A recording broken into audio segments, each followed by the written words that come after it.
And I said, all raindrops have one job, is to work their way back home.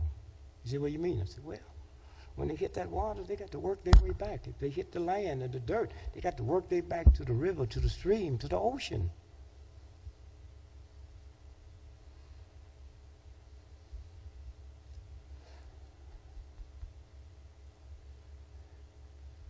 We humans, when we're born, we have one thing to do. God don't give a damn about a PhD like your daddy got, or a PhD like your mama got, or how much money you got in the bank, or if you're black, you're white, you're rich, you're poor, you can read, you can't read. God has one law. When you come here, the only thing you have to do is work your way back home.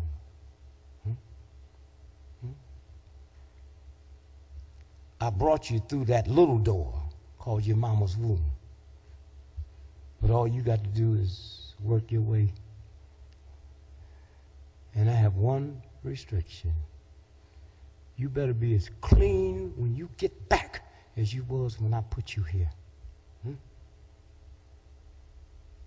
You're not born a racist, or a bigot, or a thief, or a murderer.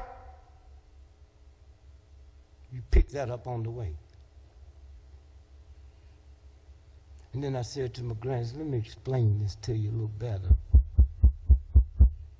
I was 7 years old, and my mama came and got me out of school half day because she wanted to take me to this spiritualist woman that said, you got a son that got something on his head, and I want to tell you he's going to be great one day. And my mama, she believed in that. It was cool, you know.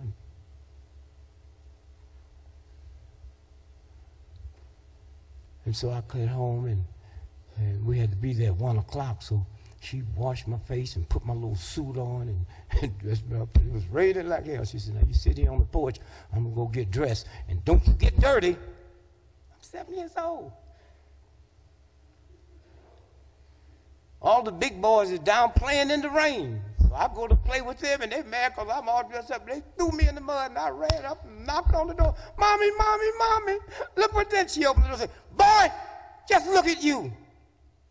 I told you not to get, you can't come in this house looking like that. Hey. I said, grandson, listen, she didn't say I couldn't come in. She said, I can't come in there looking like that.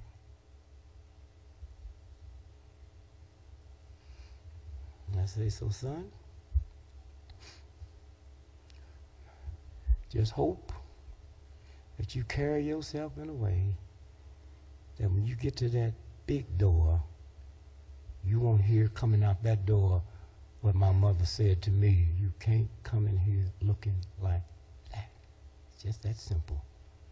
Now y'all play all the games you want, get hung up in all the churches you want, be full of hatred, let somebody reduce you below your dignity and don't know you violating the universal God. Let a bunch of thugs control your food, a bunch of hoodlums control your education, everything. And y'all think y'all are so powerful and clean. They got engineered animals that you put on your table every day, and America's the only country don't have to put on the label that they've been cloned, and you think you free. Huh? So you youngsters, you got a big job. And if you understand King and what he stood for, it's an easy job. When you're doing it for other folks as well as yourself. What a glorious night tonight. To know King. And to know where this have led to. Because as long as you're on this planet, with Obama, people that's not born are going to ask you about Tuesday. It's going to ask you about it. The biggest thing that's ever happened in the history of the planet, because it's being televised. So I say to you youngsters, As a human being, I'm sorry that I'm part of the group that left you the mess to clean up. But now you have no choice. I love you. God bless you. Peace be with you.